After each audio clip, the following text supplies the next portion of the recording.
Hi, this is Scott Garibay, and today I'm going to be talking about Chris Rock as a presidential candidate for 2020. So Chris Rock, he's a stand-up comedian.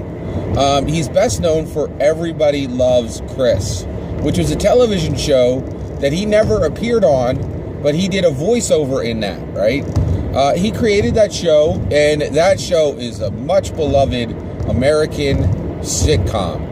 And it's much beloved within the Garibay family. To this day, we all love that television show. Everybody in the Garibay family, it's one of our favorite. It gets we all watch it together, and it gets rewatched. Now, I have to say, the reason why we love the Everybody Loves Chris show is we love Terry Crews in that show. He was hysterical. He was so funny. And even more than that, he just did a great job of acting in that show. I actually think Everybody Loves Chris is really a showcase for Terry Crews. There's a line in there where Chris, his son, asks him for $10. And to this day, it's a standing joke in the Garibay house. When anybody says $10, doesn't matter if if the word $10 comes out of their mouth, somebody in the room will say, $10? That's $10 worth of dollars. It's a classic line from Everybody Loves Chris. Every time it's said, every Garibay laughs. We absolutely love that show. So that show was a tremendous creation of Chris Rock, and he did the narrative voiceover for it. Okay, now in addition to that, right, he had a very successful stand-up comedian. He was a stand-up comedian for well over 20 years. He also worked with all the greats, and he was at the level of the greats, right? He worked with Eddie Murphy.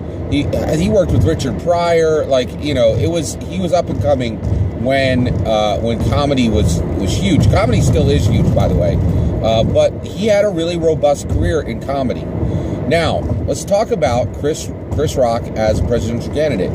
I actually think he has, unlike some of the other celebrities we've talked about, he has the distinct possibility of running on the Democrat or the Republican ticket.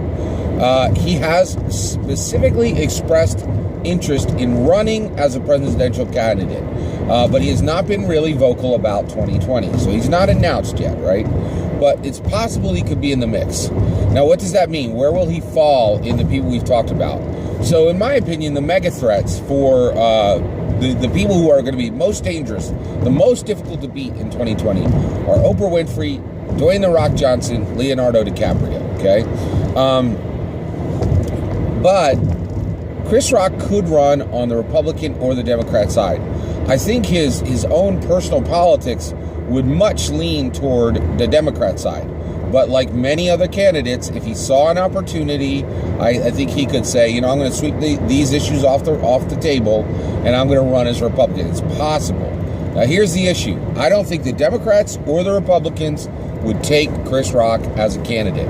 And here's why, okay? In my opinion. Chris Rock, he has the intelligence that's needed to be a good candidate. He is incredibly intelligent. I think one issue, though, is rather than coming off as intelligent, he often comes off as clever. And I know it seems like it's semantic, but I don't think it is, right? There's quite a bit of sarcasm in his comedy, right? And there's a little bit of a bite to it, right? Which I think that was cool in the 80s, but that'd be a little hard to sell as a presidential candidate, right? The other issue is, and that's just one minor issue, the real issue is the presidential candidacy, running as a modern presidential run, right?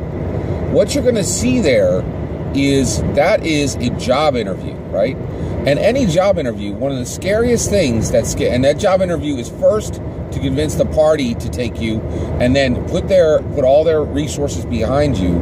And then, after you've done that, you've got to convince the American people, right? Now, here's the issue. Chris Rock has a very frightening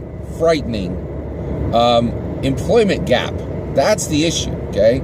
So, when I look at Chris Rock, basically, he had, majorly, one of the greatest comedy careers of all time as a stand-up, moving right into Everybody Loves Chris, And everybody loves Chris, I think, is one of the problems that Chris Rock currently has, right? So then I'll explain why. I think everybody loves Chris. Everybody loves that show. That thing has been syndicated out the wazoo.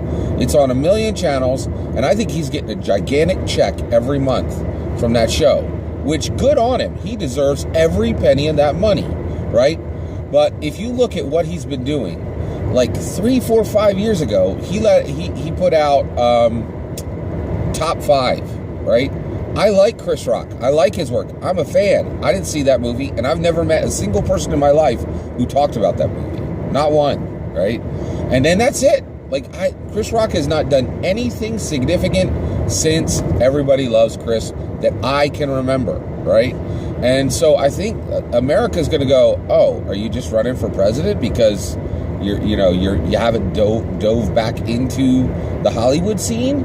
And I think what really has happened, this is just purely my opinion, but I hear Chris Rock on interviews and things like that, and I think he's just having a great time, rolling around, rolling from radio station to radio station, podcast to podcast, going to islands, just enjoying the wealth that he worked hard for, right?